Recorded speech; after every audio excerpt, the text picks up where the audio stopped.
I pledge allegiance to the flag of the United States of America and to the republic for which it stands, one nation, under God, indivisible, with liberty and justice for all.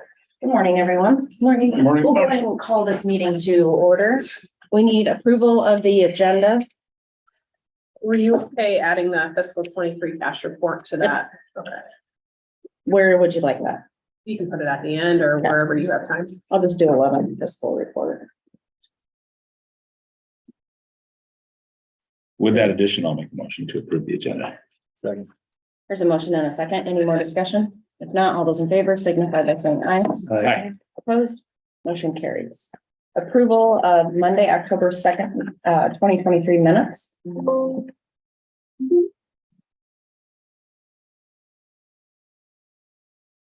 move. Second. There's a motion and a second. Any more discussion?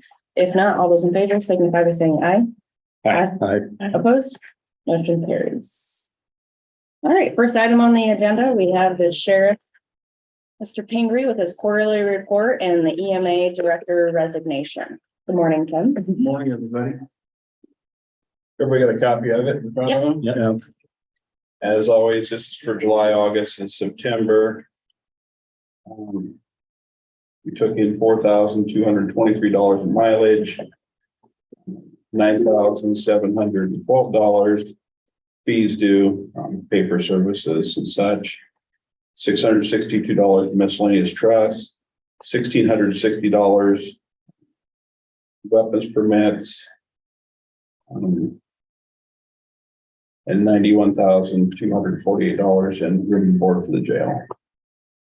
So total receipts in were $107,922. And then after paying out the weapons permit, that leaves us with a total of $105,855.36. Those weapon permits usually stay the same roughly.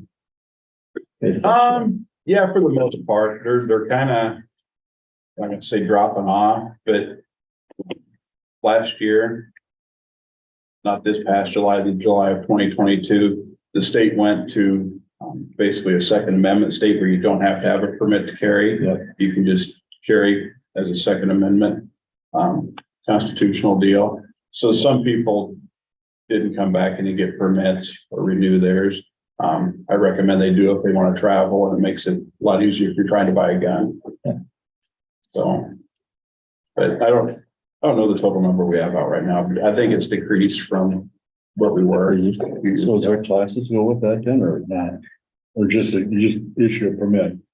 No, you still have to take the class, but you only have to take it one time. Then if you come in and renew, you just bring a copy of your old permit in there, or we have a record of it, your driver's license. So it used to be you had to take the class every renewal, and then they changed that about 8-9 years ago. Yeah, so I've taken the class. My permit's actually up, so I need to come in and renew it. So, but otherwise, jail's going good. Are you full staff, comp center and jail? Yes. And deputies and And deputy, yep. Knock on wood. Hope it stays that way. If he was He's full full staff, as far as. How many you got in jail right now? 32 this morning, and 24 of them aren't ours. So. Making about $1,500 a day. Otherwise, no issues over there really. Pretty We're smooth. gonna look at the contract law enforcement here shortly. I don't know, maybe. I think we need to do it before budget season, so we don't shock them. I know it's never a favor, but the way, if I remember right, the way we had that wrote up, anytime there was an increase, we was allowed to increase it annually, and I think that's the way we should do it. That way it ain't such a shock to their financials. Let me look at it. I have the old copy of the contract, otherwise I know Courtney We would, have it but here too. it'll be probably easier for me to try to find it this week than her, so. Well, let me know and I'll help you with that. But Okay, I think we need to work with all well, of you'll you. be doing the present on it. If I have to, I will. That's how bad I think it needs to be done. You're probably right. I can't remember how many years it's been since It's been, Like more than 10? I think so. but the problem is, we haven't went up with it. And when we set that up, it was set up to design that as our expenses would go up, we would increase it, which we didn't do. Our fault. That's gotta go. I think from now, we gotta keep up current. I'm guessing it's probably been 12 years since it's been. I had a copy of it. I've got And of course, a. gas prices have changed dramatically, everything, Well, wages. just vehicle, because wages, insurance, everything. And I'm not saying they have to eat up all the wages, but I think they need to keep up with part of it. Well, and just, I mean, I don't know. Well, I'm torn both ways on it. I know for Carroll County, we contract 10 towns. And of those 10 towns, we make a total of $70,000 total, which doesn't even cover the salary for one deputy. I think Sac County contracts a few of their towns up there, and they're at roughly $200,000 revenue. We're way behind the curve. Yeah, And we can't make that all up. We need to up it at least. No. I mean, This is just probably like not knowing. So towns, obviously, you can tell which towns obviously require more patrolling. Absolutely. So do you charge them more, or is it just across the board divided out by 10? It used to be straight across the board, just a dollar figure per capita based on the current census. And then about 10, 12 years ago, we restructured this. They did figure in where Glidden pays like an extra 15,000. I think it's always been Glidden's paid a little more. Have they always paid more? Because they. You were around when they said that. Yeah, I was around when the first one set, because I was on the other side of the table. But they wanted extra patrols and they wanted a lot of things in their contract that someone lived there, they wanted extra patrols and all that, so they had to pay more. And then that kind of got carried over this last time, they still think it's too much, but the rest of the towns are willing to accept. I know they balked about paying more. But Glidden's by far our busiest town. The last numbers I pulled up. We took more calls in Glidden than Coon Rapids or Manning had. Wow. So, But I mean, the rest of the towns have been just willing to have us patrol through whenever they come through around. we need Which is to. why we do this. yeah. But the Clinton wants more patrol done. We need to do an increase. You need a motion to approve his quarterly report. So move. Second. There's a motion and a second. Any more discussion? If not, all those in favor signify by saying aye. Opposed? Motion carries. Your next item is your EMA director resignation. yeah, after 15 years, Sarah Anderson, submitted a resignation. I think I emailed everybody a copy of it. And Cindy, you sit on the EMA board. We're meeting tomorrow night to accept her resignation.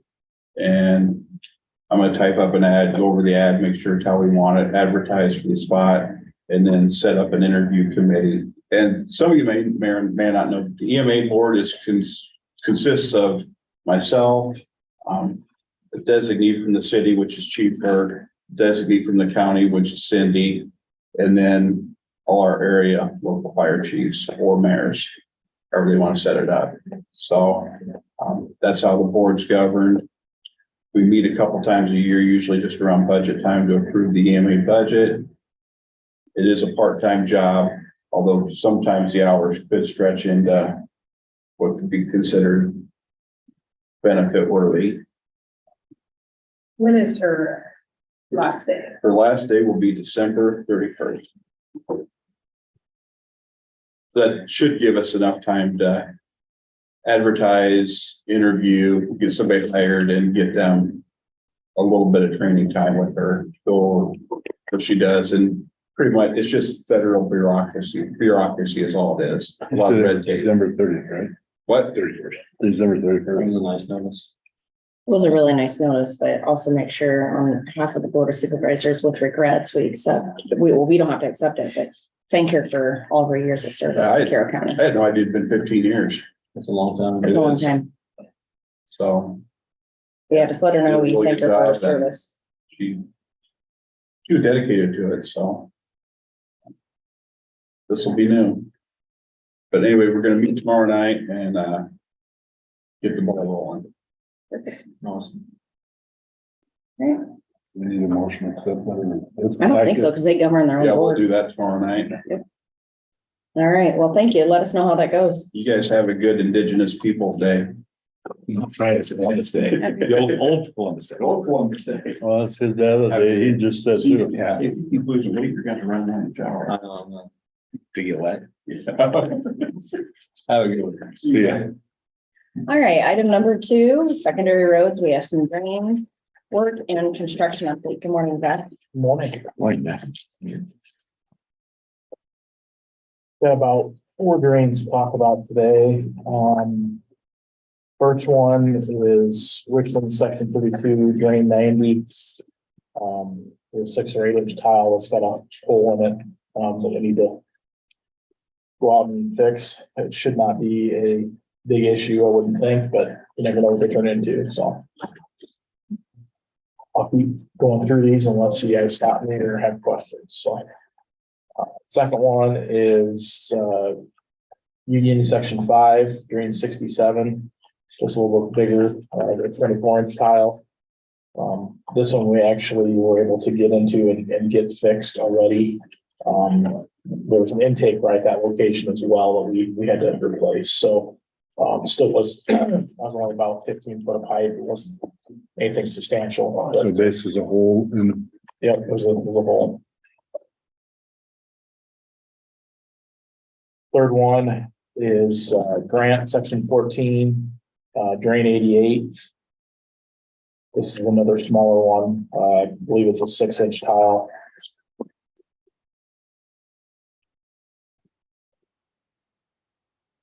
And the last one is Glidden, section 17, drain 106.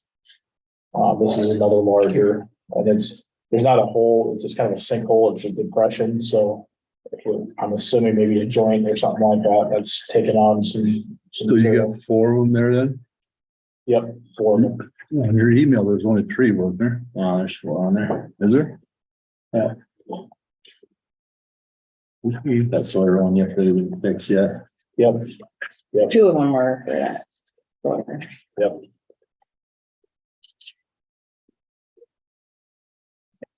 Need a motion for this, I think. Yes, please. Make a motion to fix drain 67, 88, and 106. There's a motion and a second. Any more discussion? If not, all those in favor signify by saying aye. Aye. Opposed? Motion carries. Thank you. Construction update, a few things, continuing to work on our box culverts down on M66. Kind of. We're not working every day on that, but in between other things that's going on, trying to continue to keep working on it and get it done this fall. We did a partial depth patch at Maple River. There was a kind of pavement kind of just have exploded almost. I don't know what happened. I think it was maybe some heavier truck traffic along the edge of the road that kind of made it do what it did, but we got that taken care of. We are doing some full depth patching, will be this week and the coming weeks in various locations, some on the Halber Road. Trying to get prepared on that project. And then also some other various places we did. I'm gonna do some up by Litterdale. There's some over on the Greene County line north of Highway 30. We did one already over by Arcadia, so there's a few different places trying to get taken care of. And we're also having Stratford Gravel producing gravel up at the Kate's Pit. We have some up there currently, but we're adding to our pile a little bit up there. They're up there. They've already done some for Crawford County and for Sac County. Now they're added to our pile for us. So Is this part of our contract then? this would be adding to, we did a contract for 100,000 ton last year or 2 years ago. I think it was last year, I believe. And we're looking to do another. I think we took about 40,000 off of that pile, so we're looking to add 40,000 back to that pile is what we're doing. So And that's at the Kate's Pit? at the Kate's Pit, and that will be a blend, a 15% rock blend with that. So.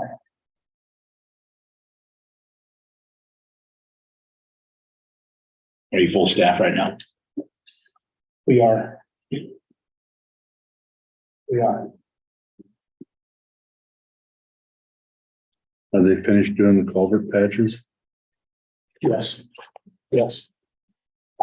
There's more, I know there's more we need to do, but we're done for this year, I guess we'll put it that way, so.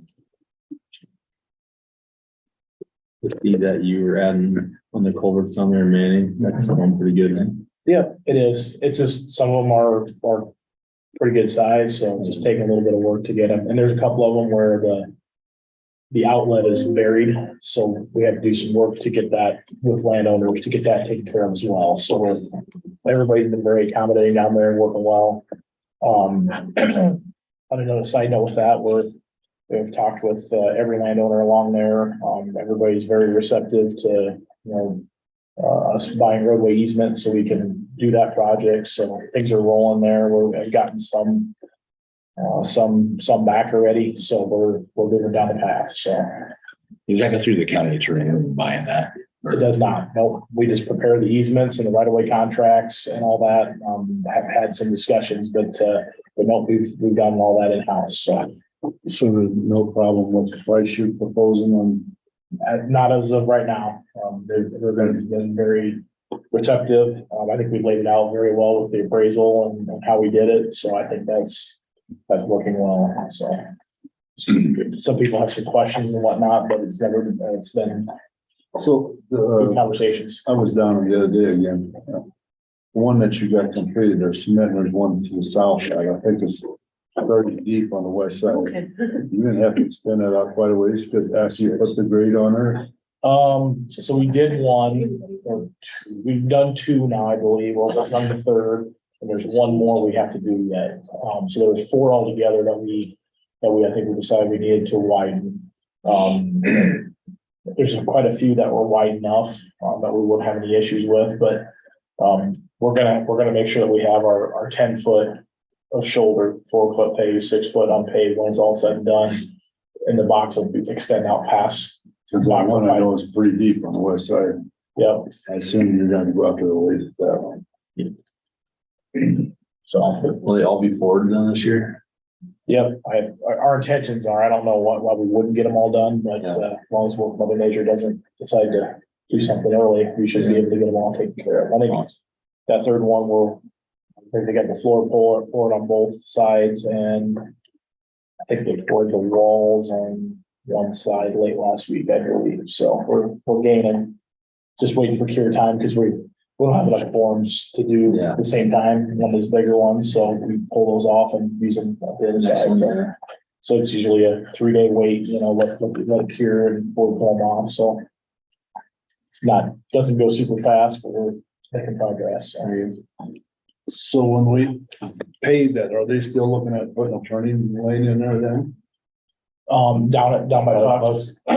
Yep, that's a separate project. Audubon County had applied for a RISE grant for that, and I believe received that, so. They're looking at letting that this winter for next spring construction, so that'd be a separate project from the actual asphalt overlay, resurfacing. Because Audubon County's been looking at doing asphalt resurfacing as well. But I'm hoping we're gonna try to do our best to try to tie in our dirt work when the intersection is going. Because the road will have to be closed when we do both of those projects. So if we can make that work, it'd be closed the same time instead of two separate closures. So, but it's all about contractor availability, and it's two different contracts, let different times. So it's gonna be, hopefully we can make things work. We'll see who's interested in the work and go from there. But the official detour is quite a ways around, because there's no good way to get around that area down there. It's Up to 71, probably it's close. quite a few miles to the east. And go to the west is better. But unfortunately, Of course, that project, that shouldn't take too long to do, should it? not a whole lot. I'm not sure what they're expecting. I'm assuming it'll take a few weeks by the time you get all their work done that they need to do, and you fold up, remove everything and pour it back. Because they're looking at putting back in the PCC and concrete, so. It'd be a nice point to be able to tie into with the asphalt resurfacing, the intersection shouldn't have to be done ever again for quite a long time.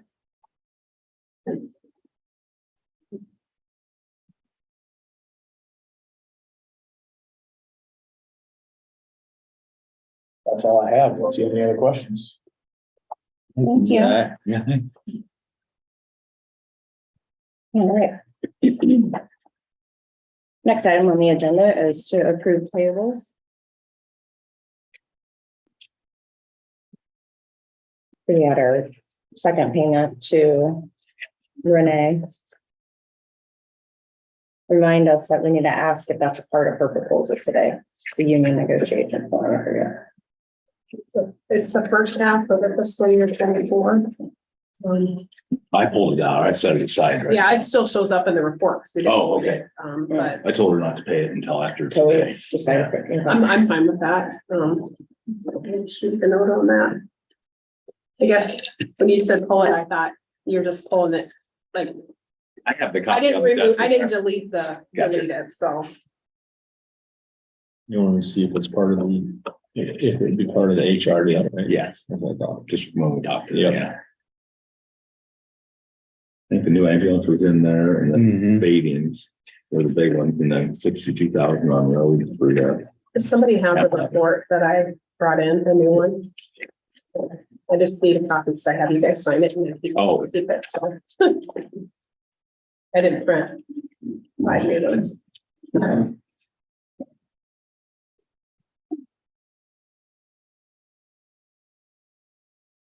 Secondary roads have a couple big ones. That's good. Yeah. Yeah, the ambulance and bathing. The department 61. He's back. I do not. We got 700. That's reasonable. For what we could be paid. There's no other questions for an order for a motion. I think that's him and it'll be a different one. I'll make a motion to approve the payables. Is that the right number? I'm gonna, Got a gonna. new number here. I'm gonna look up there. With the Maple River on it. Yeah, that's included. But. Taking out the. Did you turn mine in over to Purdue? Yeah, there. So it'd be 873. 6205. Say that again. $873,662.05. Just say right on Here. spot there. No. 800 what? 73. $73,662.05. Okay. You make a motion? Yeah. Oh, yeah. I can make a motion for approved payables of $873,662.05. There's a motion and a second. Any more discussion? If not, all those in favor signify by saying aye. Aye. Opposed? Motion carries. Item number 4.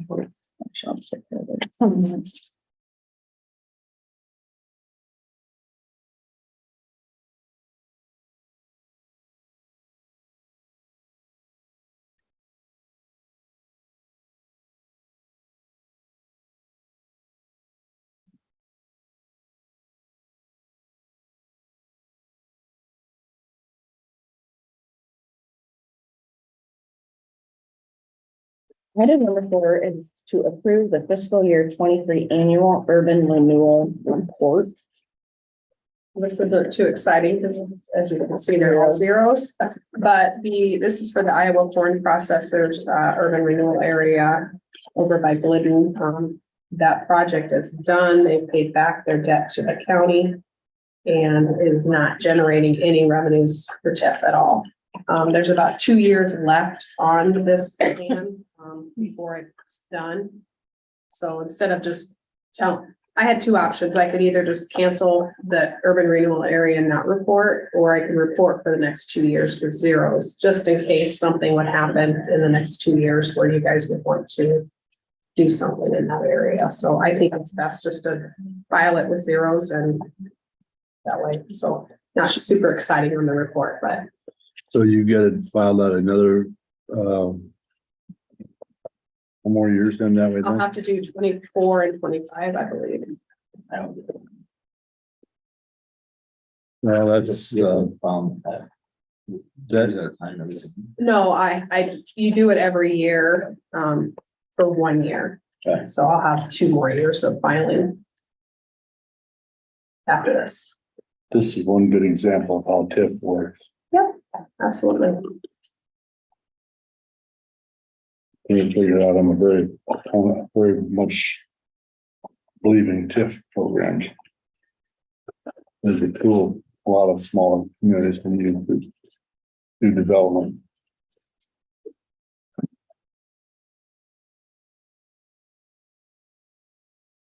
The county's only done 2 of these, this one and town one fertilizer. Yep, and this one was the only one I've been involved with, but I know the other one was very successful too, so.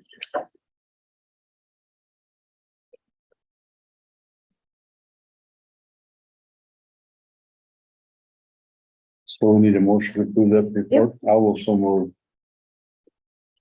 And a second. So, excuse me, the front motion and a second, any more discussion? If not, all those in favor signify by saying aye. Aye. Opposed? Motion carries. Item number 5, we need to discuss and potentially approve the Veterans Affairs credit line increase. Currently, it is at, did you say 1,000? It's 1,000 and she's requesting to increase it to 2,000. In conversations with her, she is doing a Veterans Affairs appreciation. I don't know if it's a dinner or a breakfast or something. And there's some added costs that she has to prepay for. And then she has a conference that she's attending. So there's like 2 things. So is this a credit card line of balance? Yeah, it's a credit card. We generally recommend each department leave it as low as possible, just to prevent any liability on our part. We don't want to have everybody have a $20,000 limit, but because she was doing these 2 things at the same time, she was running into problems. And I didn't think that 2,000 was crazy. Everybody knows what stuff costs nowadays, and that's still not that much. I'll make a motion to approve the Veterans Affairs credit line increase to $2,000. There's a motion and a second. Any more discussion? If not, all those in favor signify by saying aye. Aye. Opposed? Motion carries.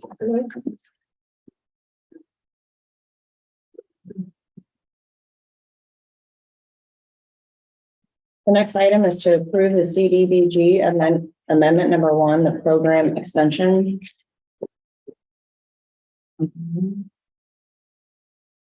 We already did. This just extend the date, right? Yep.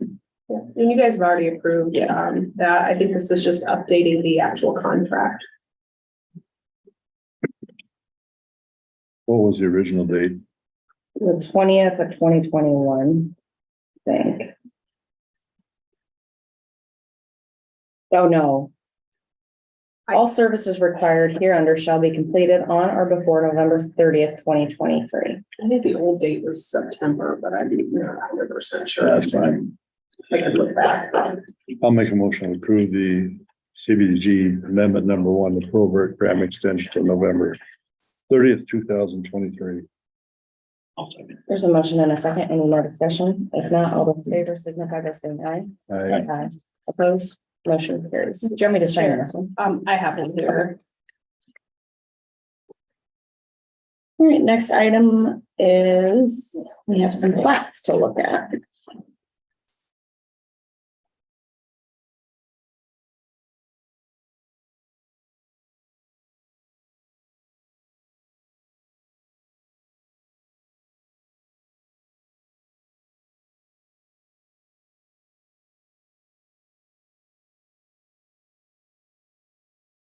I know we tabled one. No, we just have one plat. One plat, if it's We tabled it last week for Verdine Clarification. for some clarification, which I think we received.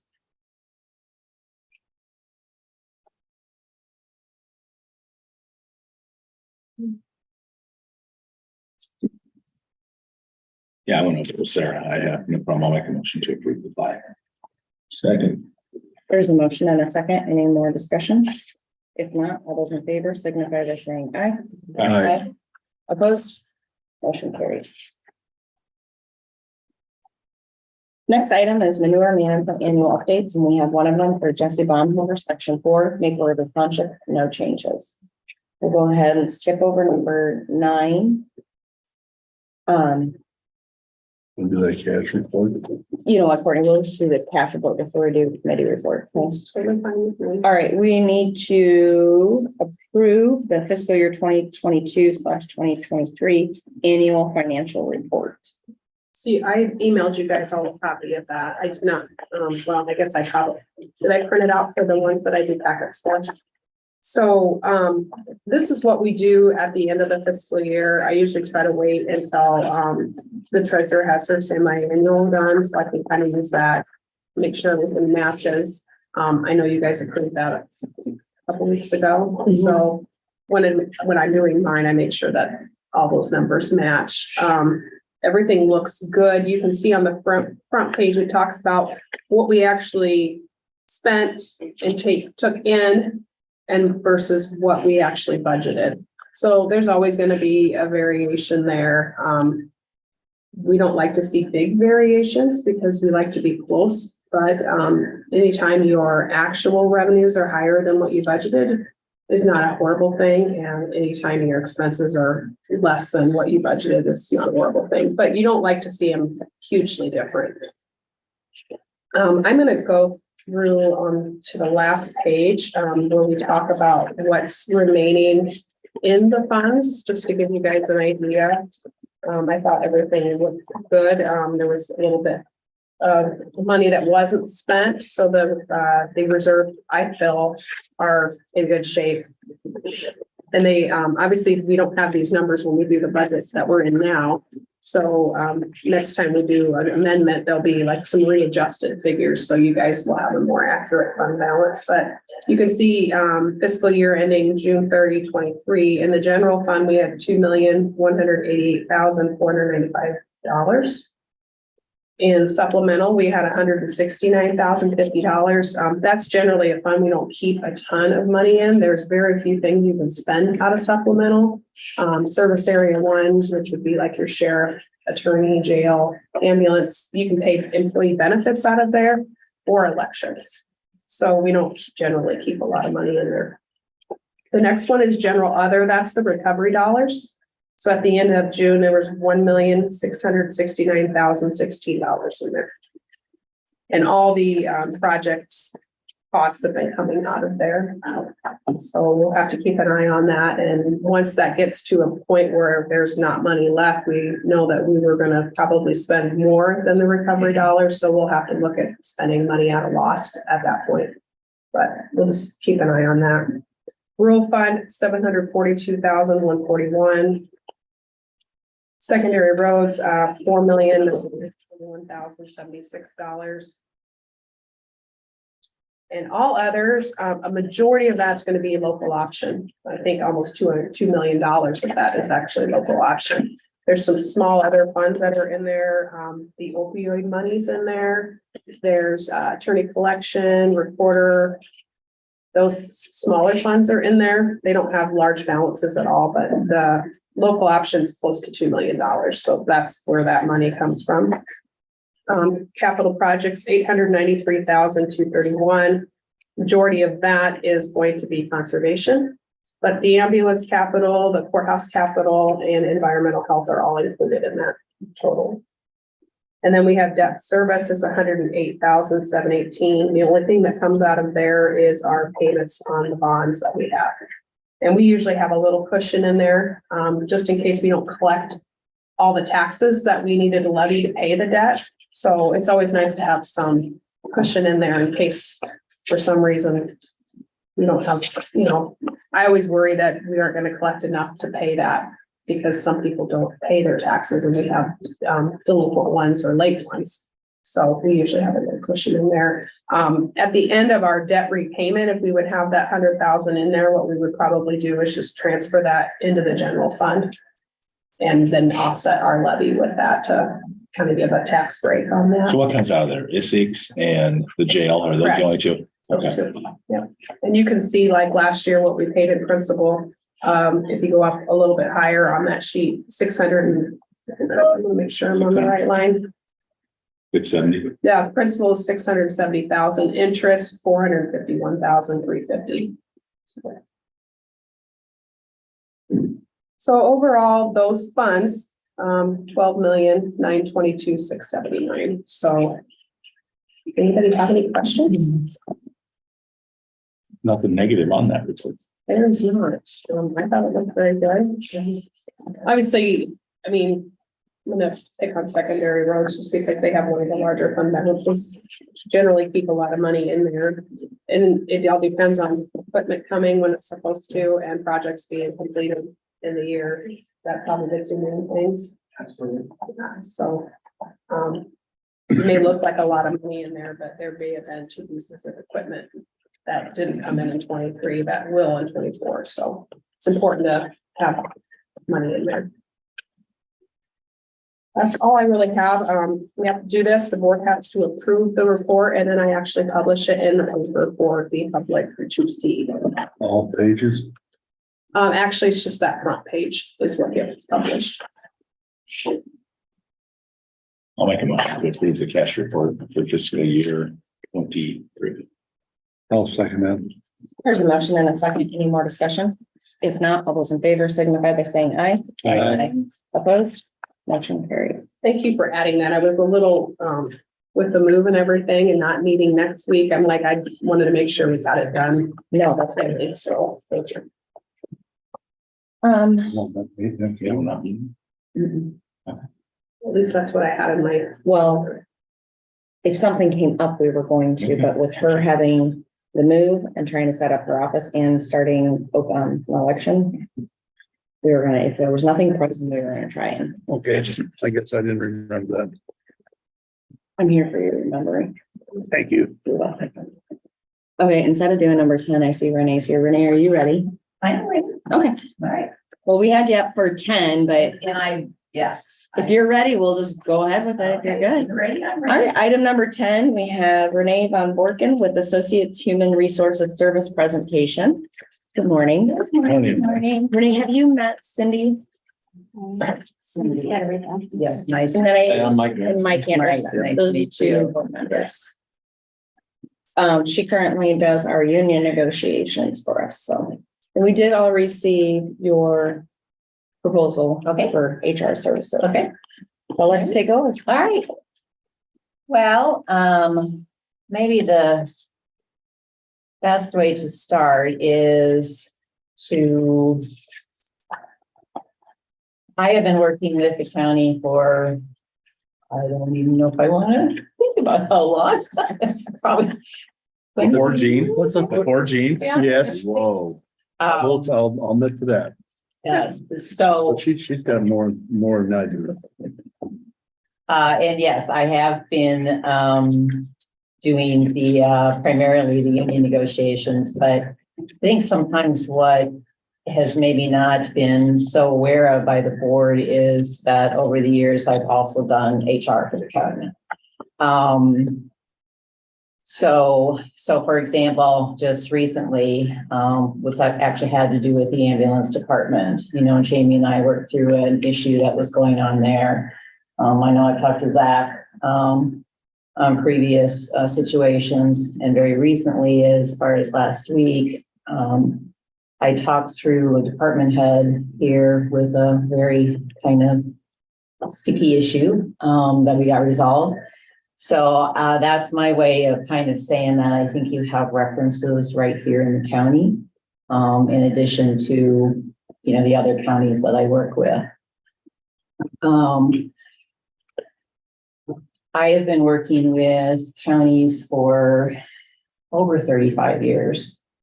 So there is not very many issues, in fact, very few issues that I haven't seen in the HR field. I think my approach might be a bit different, and I think this comes from having so many years working with counties. And you all know this, but the structure of county government is very, very unique. There's nothing else like it in any other sort of organization where we've got independent, autonomous entities under the county umbrella. So we have elected officials, we have other governing bodies. So all of these are in some ways very small employers. So in the HR in counties with sort of the one size fits all just really doesn't, I just don't think it's quite as effective. So my approach is I'm the resource for your department heads and elected officials. Most of them, when you think of county departments, they're very small. You know, you're ranging from 2 employees to engineers, probably the largest, maybe with 30. But there is, I think, because each one has, and they're all providing a little bit unique services. So you have that on top of it. My experience has been that counties are really doing quite a good job in the HR field. I think here particularly, I think the auditor's office here has been probably instrumental in handling some of the HR issues. It's logical and I think efficient for usually the auditor's office handles whatever we put under that HR umbrella, just because it's benefits administration, it's payroll, so it just naturally falls in that particular area. The other thing that I think I've learned over the years is that counties are not getting crosswise with things because of something that they failed to do, or they fired somebody that they shouldn't have, or they weren't complying with an employment law. Where I have found that counties really need the help and the department heads really need the assistance is that real life one-on-one. Here's what happens in the workplace. And the issue that I worked with here in this county was a classic example of that. That would have been an issue that I don't care how many employment law seminars you've been to, that sort of thing just never would have come up. So there are certain requirements that all department heads obviously have to deal with. Again, it's been my experience that we in counties, we are not denying leave, for example. So let me use a Family Medical Leave Act as an example. That's a major, federal law that we have. We are not getting crosswise with that because we don't give somebody a leave. Those are the egregious things that usually drive some sort of claim. We've never done that in counties, even prior to the Family Medical Leave Act. That's just not how counties operate.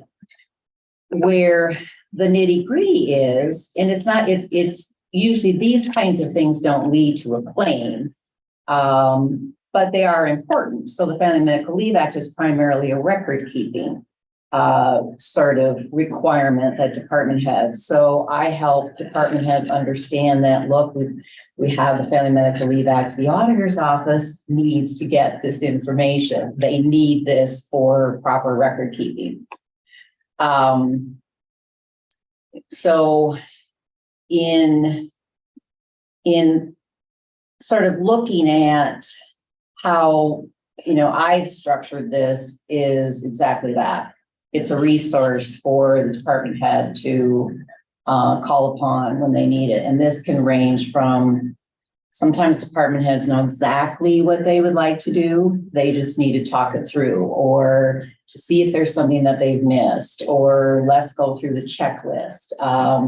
I will ask a bunch of questions about, the background and what they want to do. Sometimes department heads, nobody likes to have a difficult conversation. We just as humans we prefer to avoid that. And I think the uniqueness of having really small offices and a small number of employees We know people really well. So, I've had a lot of situations where we will actually role play that. And to get the department head comfortable with, dealing with the situation.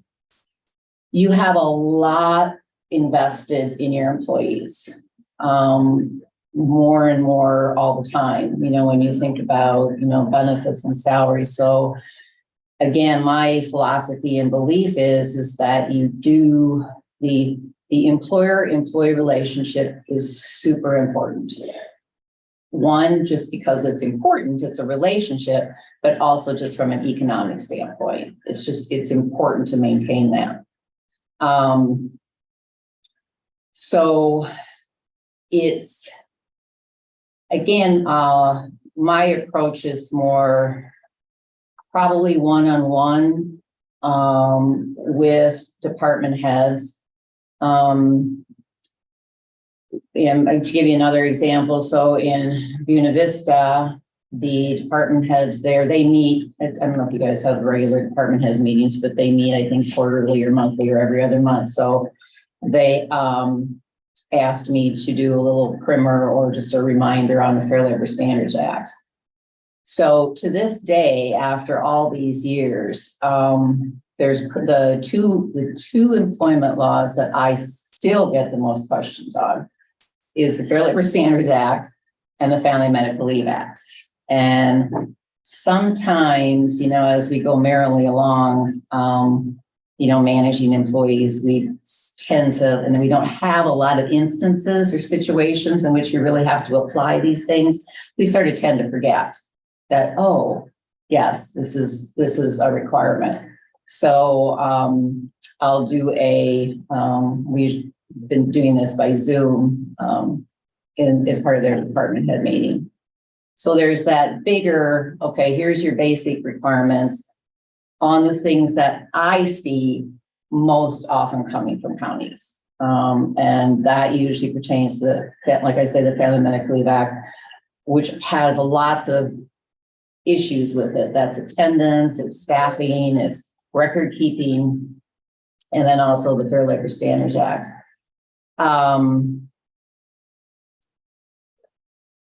So let's see, is there any questions? Like I did include, send an email to Courtney, I think, and Jean with some other counties that I work with in your area.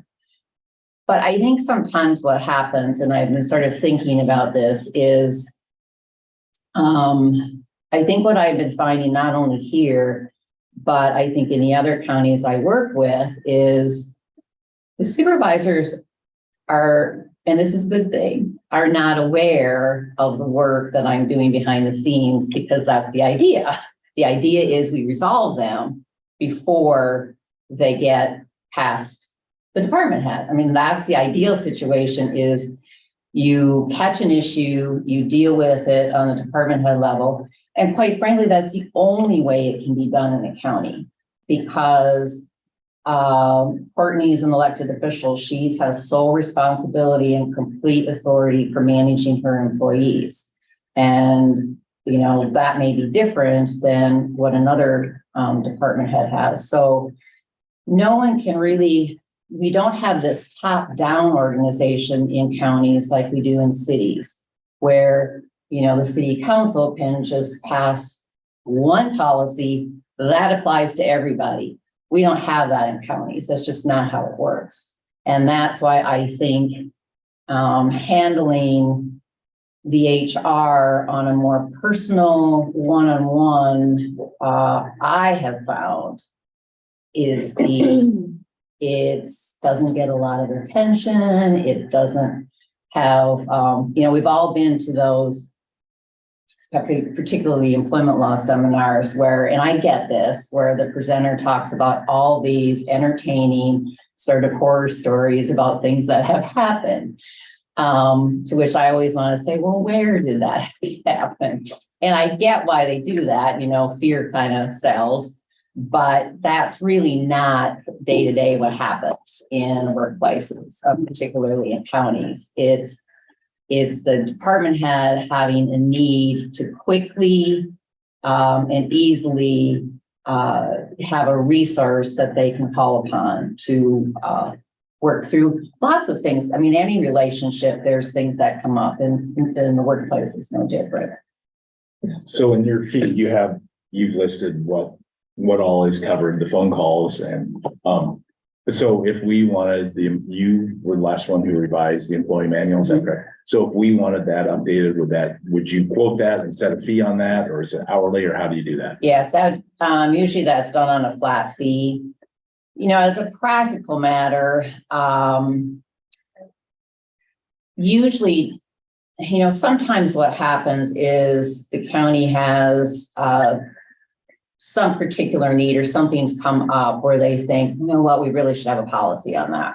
So if that's just that one policy that needs to be developed, I typically just include that. And so that would be sending a sample of a policy, maybe sending you a couple samples of what some other counties have done.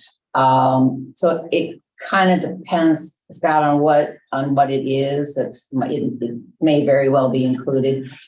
If it's time for a complete rewrite where we need department head meetings, you know, to really go through, then that we do that on a flat fee. And of course, I'd be talking to you guys about, you know, what that would all entail.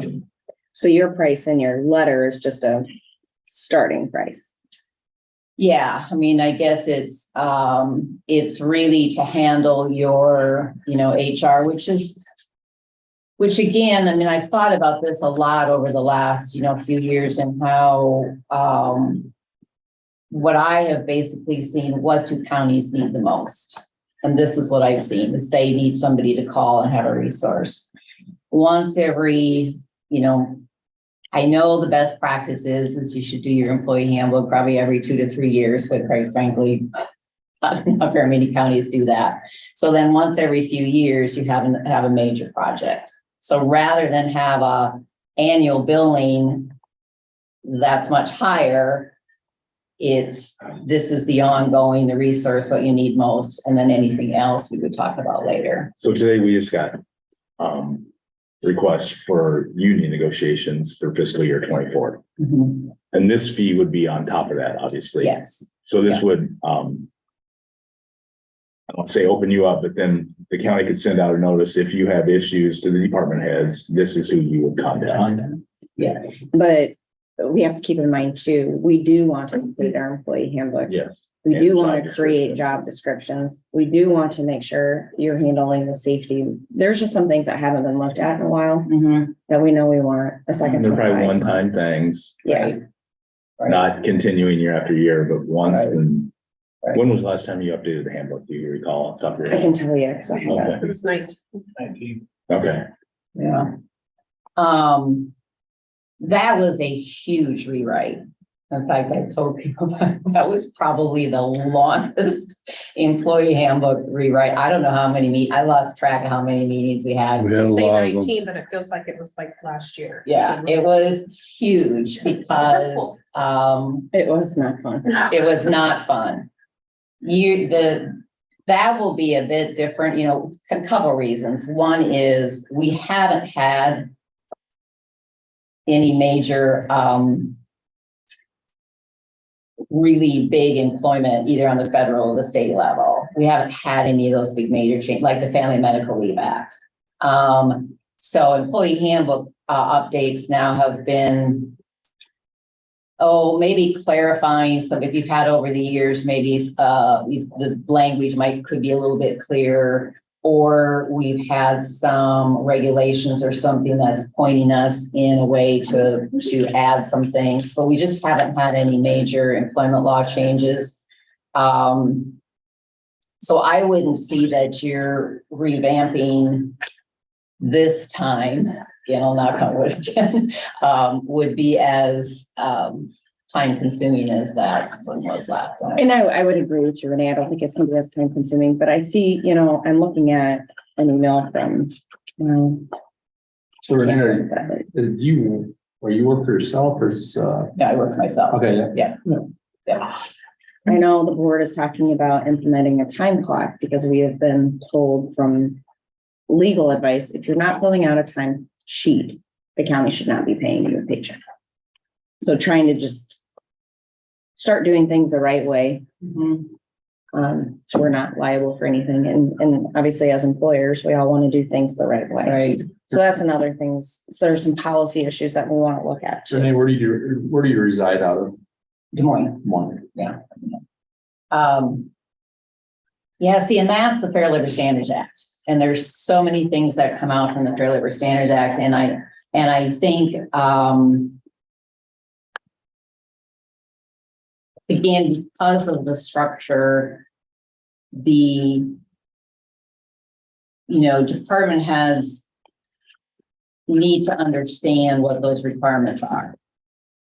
Because neither you or me or anybody can sort of make an elected official, I mean, that's just the structure of county government, but it's the education part of it. I think that's so important.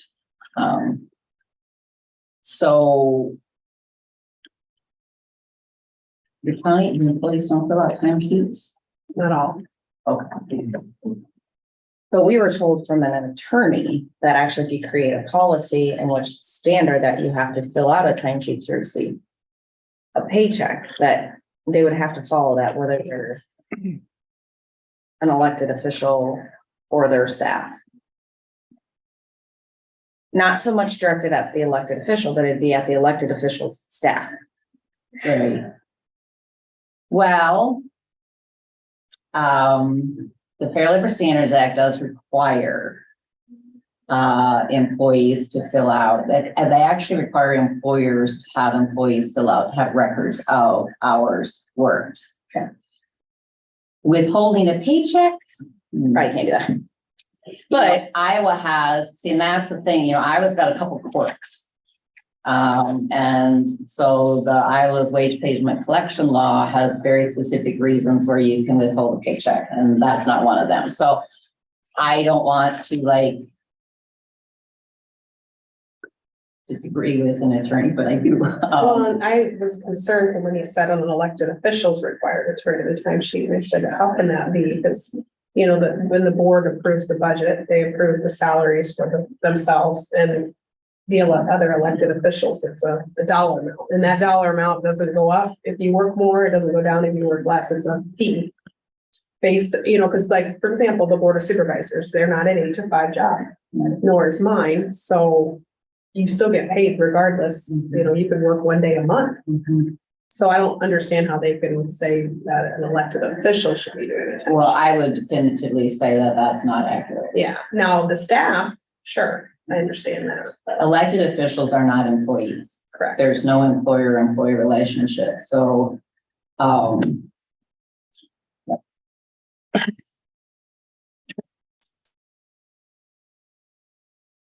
What about safety compliance?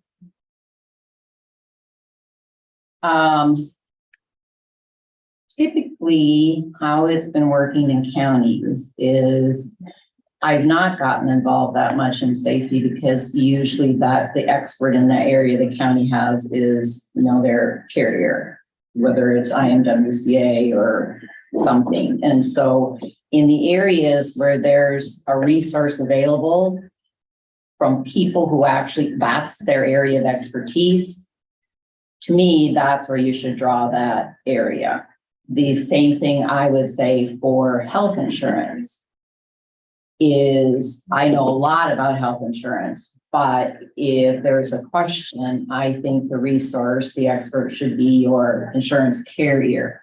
So I think it's a matter of knowing, kind of figuring out where to get the best resource. And sometimes I do even use the word triage is, 95% of the time, question that I will get from department head, it's answered right away and pretty easy. Sometimes things do get more complicated, and there might be another county that's been through that issue that we could consult, or your safety, other resources that could be taken in. So I am working with them. They're good. My concern is they're helpful, but safety is ongoing.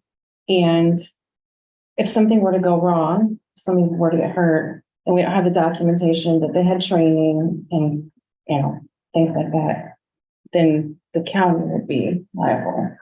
So I'm just trying to wrap my brain around other positions that I've held. There are safety managers. I don't think do counties have safety managers. Usually have like a safety Um, coordinator. So I guess I'm just trying to make sure that, because we're working on getting everything in place, but once we get it in place, our fork truck drivers, are they being trained every 3 years, and can we document it? Are they getting the hands-on training in all the different areas? And if something goes wrong, can we say we trained them? That's where I'm struggling, to being able to document it. Well, I think that's something you have to sign a form when they're at that meeting and someone sign off and it gets put in the employee, right? Right. But even if somebody gets hurt on the job, their employer is still responsible because they're in their workplace, right? Right, but it's not as bad if you have everything in place. With OSHA, so if something were to happen and OSHA comes in and they say, well, you don't have any training, you could get a fine, you could get sued by the family. So it's much less of an impact if you've done everything that you're supposed to do. I think, and Bernie had mentioned the coordinator. I know of a lot of counties that have appointed a coordinator in the county just for the documentation and keeping track. Okay, we had training on this day and the employees signed off. And I imagine this affects the engineers department probably more than it affects everybody, but They have more hands-on. they have more hands-on Yes. things. Yeah, I think Well, didn't Zach Niehaus used to be our coordinator or Glenn at that time? Yeah, he was, and that's back when, well, he kind of got that when Glenn retired, but we didn't replace. So we went from a 2-person staff to a 1-person staff, and that one person doesn't have the time to be the safety coordinator. I mean, he did his best, and they would meet but Was he a coordinator or just running the safety committee? He was a coordinator? that was called safety committee coordinator. Does the hearing tests and, there's little things that get done throughout the year, but. Or he lined up whoever was going to do it. Yeah. Correct. But I think because of that position being 2 full-time people going to 1 full-time person, there just was not enough hours in the day to do everything. I'm wondering if, like IMWCA does training, right? Mhm. Yeah, I mean, I'm wondering if they would, even something as simple as just like giving you a schedule, like, We have that. okay, Uh-huh. okay. Well, and they have a lot of those programs for those, they provide them. They're very good. I just feel like we kind of need someone making sure that everyone's doing what they're supposed to be doing, and maybe that's us. I think it kind of falls on the department head to be making sure that their employees are. Well, and I think that's the same when we talk about job descriptions. That department head's got to be involved in that very heavily. I would think that each department would want a job description. I think they need to kind of put it together and then maybe have whoever's I doing have H. some, but they're circa 1990. Yeah, And as you know, things have changed since then. I could probably look at what they were and update mine, but I only have 2 staff members too, so. I mean, I think, does most department heads put those together and have you review them? Yeah, I mean, I think that falls under probably just my approach is it's to empower the department head. That's what this is about. And I think sometimes there is this, and I know this has been a challenge in counties that have in-house HR. What happens there is the department head, whenever there's something sticky wicket that they don't really want to deal with, oh, HR will do it.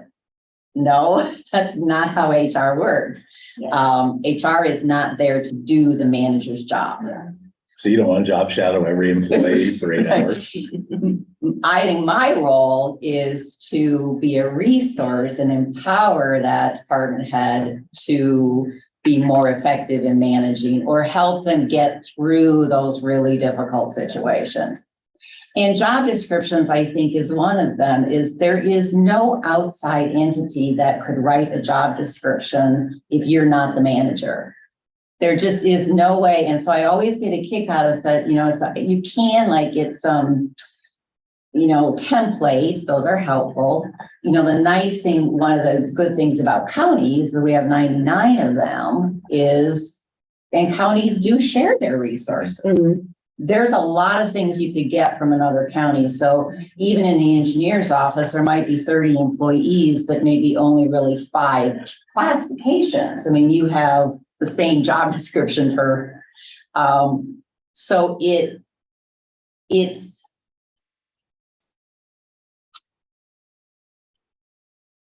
dealing with, and we know this from all ranges of life, is, you know, relationships, dealing with people is complex. I'm not saying that at all, but sometimes I think we make this more complicated than maybe it needs to be. And like I say, I've been doing this a really long time. And counties do not get crosswise with these employment laws because they have done something they shouldn't do, where they've taken action. My thought is the workplace problems come in is because that department head doesn't feel comfortable in dealing with a situation when they should. So it's almost like, you know, not taking action when something should creates things to get bigger and bigger. And that's because we're a county, we know all these people and we are nice people. You know, we don't want to have, you know, the difficult, which they might think is a confrontation. There are ways to, you know, early on, you know, get those issues resolved. And I do it all the time. I do it every day, all day long, is phone calls and questions from department heads. And I've done it here too. It's just, I think that is not always, that's not been something that's, I don't report to the board and say I had a conversation with, you know, this particular department head. I know recently you were helpful to a department head. Yeah. Well, I think over the years, Renee's been called upon a lot of times, has helped out a lot of different departments. I do know from my experience with Renee, which is 23 plus years, she's been very good with union negotiations, I will tell you that. And I've seen her when she's not afraid to back down either.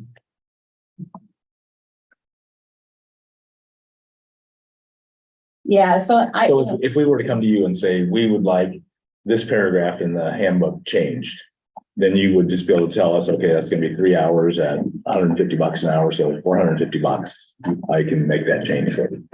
but if it's just a paragraph, you know, that's the thing. I think I can say this accurately is, in that HR fee that I have, other than if it's a major project, you know, like an employee handbook, I've never billed extra. Okay. I just never have. If, again, part of it is I've been around so long that,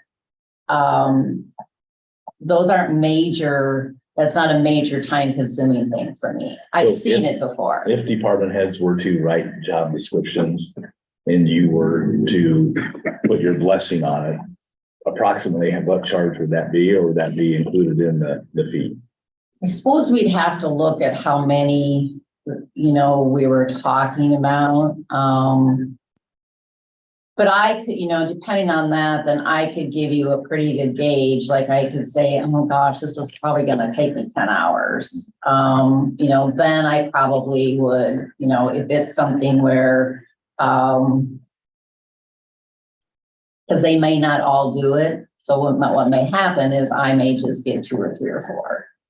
And then I would just review those and. I'm just trying to feel out what is included, what's not included, is what I'm trying to go. Yeah. That's right. Well, like I say, I've never, I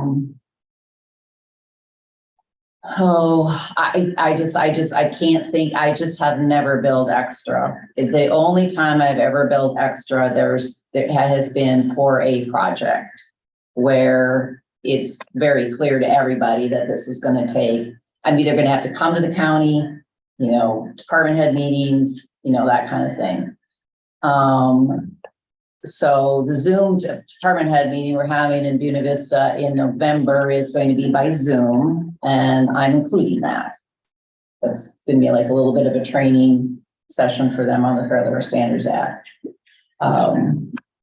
So I tend to really communicate a lot. I mean, I don't want there to be any surprises, and that's why I want to just be very clear with, like, you know, like the issue with keeping track of the documentation for your safety program.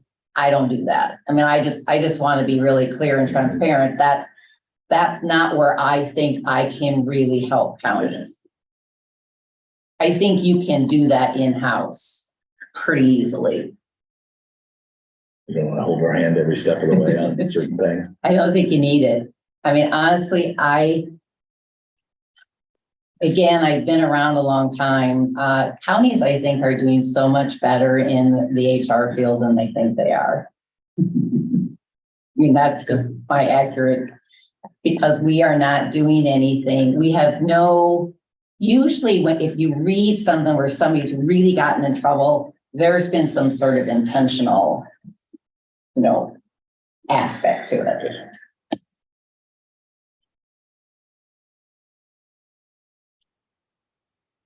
Any more questions? So was the date on that, Renee, starting fiscal year, was it starting July 1 or on your proposal, or? Yeah, I'm open to whatever you guys want. I usually bill July to July because usually, you know, obviously that fits with your budget.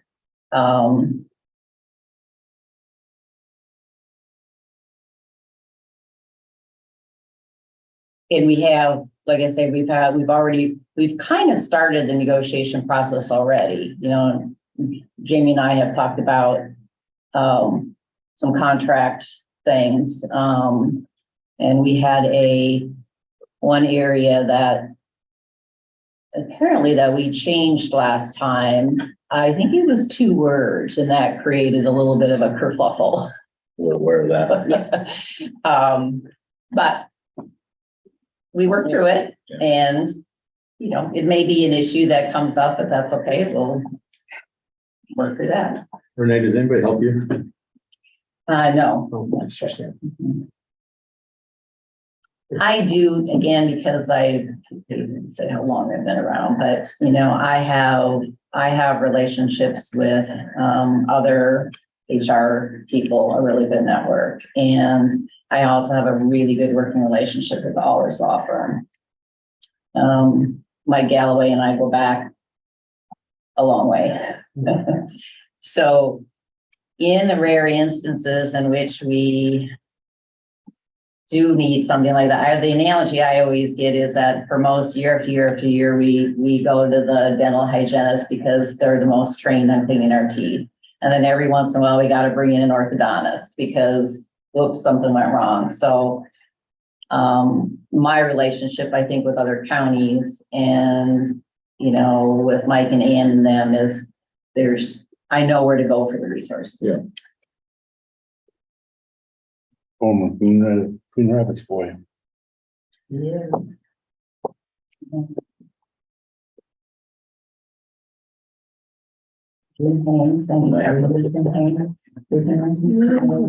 Such a great guy, great player. Okay, well, Anything else you need from me? no, I think we'll reach out to you when we, Very good. I really appreciate your time. If anybody's got any more questions, we can get a hold of it, right? Yep, absolutely can. Yeah, anybody need my card or everybody's got it? If you could give me it, because I gave it to another department and I only have one I could find anyway. Here, there's a pile. Thank you. It's your trouble. Aw, look what you had, Ruggles. Oh, you can't hold on to that. Oh my gosh, that was probably maybe the last time I used that. Isn't that funny? Thank you. Thank Thank you. Thank you. All right, the final item on our agenda is committee reports. I can go first. This last Tuesday, we had CCDP. Mo Collins was there. She is, works with them in regard to especially the 712 hub grant. And she's working for has got a different position now with more of an international development. So she basically went over the things that we see and what she sees, and they basically were pretty well coincide, housing, workforce, daycare. The 5 top things we Yeah, listed. 5 were top things. 5 So, top things. so that was this week, besides some phone calls I took, and then also Thursday, we have a CCGP executive board meeting. That's all I have for this time. I go. Last week, Tuesday, Mike and Stephanie and Courtney and I met with Iowa Prison Industries. At noon, I went to the same meeting with that CCGP. Wednesday at 9:30 was punch list. Each was on site along with Bluestone. And I haven't got the report yet back, but everything is very minor or non-existent on the second floor. Friday, roads and number tables, same thing here. Stephanie and I at 8:15 did new opportunities audit. And this week, tomorrow morning, I have executive board meeting at the landfill. Wednesday is a baiting meeting with SEH within 30 Zoom meeting. Thursday, courts are moving. Friday, Saturday is first floor moving. Courtney did say, as far as the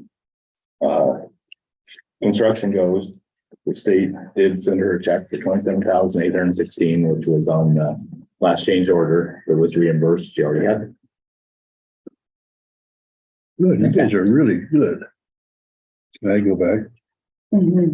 I did get a letter here in regard, it came from Dawn Metzer from HHS, and it's in regard to mental health.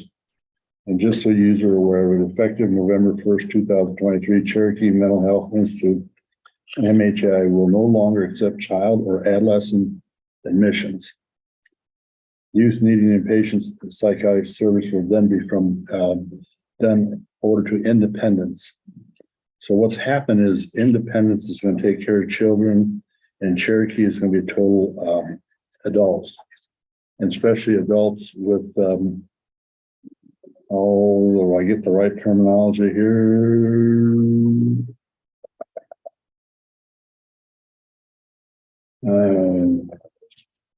Anyways, adults especially waiting for trial. So what it's going to be is that adults currently in Cherokee, there's 12 youth beds and 24 adult beds. And what there will be in the future will be 36 adult beds, 24 acute and 12 forensic. Forensics, the word I can't think of. These are people waiting for trial that plead not insane or insanity. Independence will have currently 6 youth beds. The current adult beds are 40 and future youth beds will be 36. So in the future, there will be only 20 beds at Independence. So all the kids will have to be going to Independence. HHS can't change their mind. Just wanted to get the guys to be aware of that. One more thing at the end, we're gonna talk about parking situation. Yeah, a couple announcements at the end. Thank you. I know that.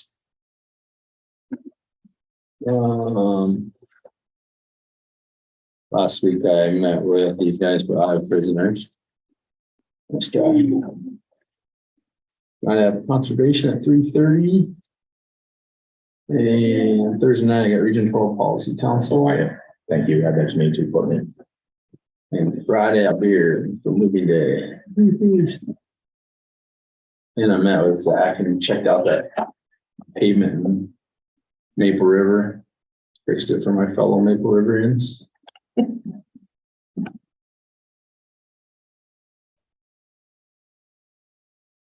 I can go. Last week I just spent a lot of time on looking at the safety situation, and I set up a time for the fourth Tuesday of the month at 9 a.m. for a safety time for our meetings. And also going to be looking at this manual, and I'm trying to wrap my brain around how to set up an agenda to be productive. And check all the boxes. I also sent out the matrix to everyone and asked them to be looking at areas that they might be weak in. And then this week I just have the EMS at 6 o'clock tomorrow.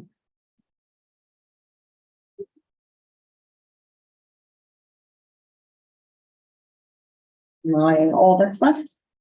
Okay, last week, of the new op audit, I think Scott and Mike told me met with Iowa Prison Industries. This week I have Region 12 Executive and Policy Council. And then the courthouse move. And I will be going into, on top of you doing the newspaper and radio, Oh, I'm gonna do this different this weekend. please reiterate to try and not come here Friday, because there's gonna be a lot of moving and there's gonna be a lot of disruption of services. I don't want to close the courthouse, but prefer people not to come in Friday, because this whole front level is gonna be moving down. I'll be on Friday too. And for a public announcement, the front entrance on the courthouse will be closed as of Friday. And they will have to use the east door or the south door to gain access to the Starting door. Friday or starting Monday. I think we'll probably keep it open Friday, but So we hauling trash out. Yeah. To So the front entrance actually as of Friday. wear your athletic shoes. and I did tell some of the department heads too, they can wear, you can wear tennis shoes and leggings and sweatshirts. I don't expect people to be in high heels Friday. To help. So is the court, well, my understanding, the courts are moving up Thursday. They need any help with that, or is that all? They're hired. They're done, that's all taken care of. That's hired. So the public is gonna be able to utilize the east part of the parking on the lower level, That should be all strictly open for them to. open to the public parking over there. So anybody that's parking over there, I think some of the clerk of courts. Sherry sent out an email stating whoever, What is baiting to make that move? To like take this parking lot over up there? They're not gonna actually fence off it. They are. No, Okay. it's not as big of a project. So the public can utilize the east side lower Mhm. part and then also the west. Yes. There's a little bit of parking over there. So it's Bacon And the County limits, northeast they're parking. parking over there then? they won't be parking over there anymore, they'll be parking over here. Okay. So like our IT department, their vehicles need to be up front now. Going forward so that we can have. less And the access to town public. center and Yeah. the jailers. Park in the front. Because we share those parking lots on the east and west side with the So, city. City, so we should park over there too then? yes. But we will be meeting at conservation. Oh, that's right. And if you want to make that as another radio newspaper announcement, the board of supervisors will be meeting Monday Yeah. mornings at 9, but out at the conservation education. Possibly not this week though. Correct. That will allow Courtney to kind of get down to her space, organized, functioning, and then ready for an election the next day. Yeah, well, absentee voting opens on the 18th, so. So I'm gonna say that the front entrance will be closed Monday. That'd be good. And Want me to read what I sent to Sherry or not? Yes. yeah, Okay, so this is what I sent to the courts and she forwarded it to them. Starting Monday, October 23rd. Which that could say the 16th also. Let's just say starting Monday, October 16th, the first floor entrance on the north side of the courthouse will be closed to employees and the public. The only access to the building will be on the east side, the old jail door, or south side library doors. Please encourage employees to park on Main Street Court Street or in the front parking lot on the east side. I know this will be inconvenient during the winter weather events, and it will probably last 6 or more weeks.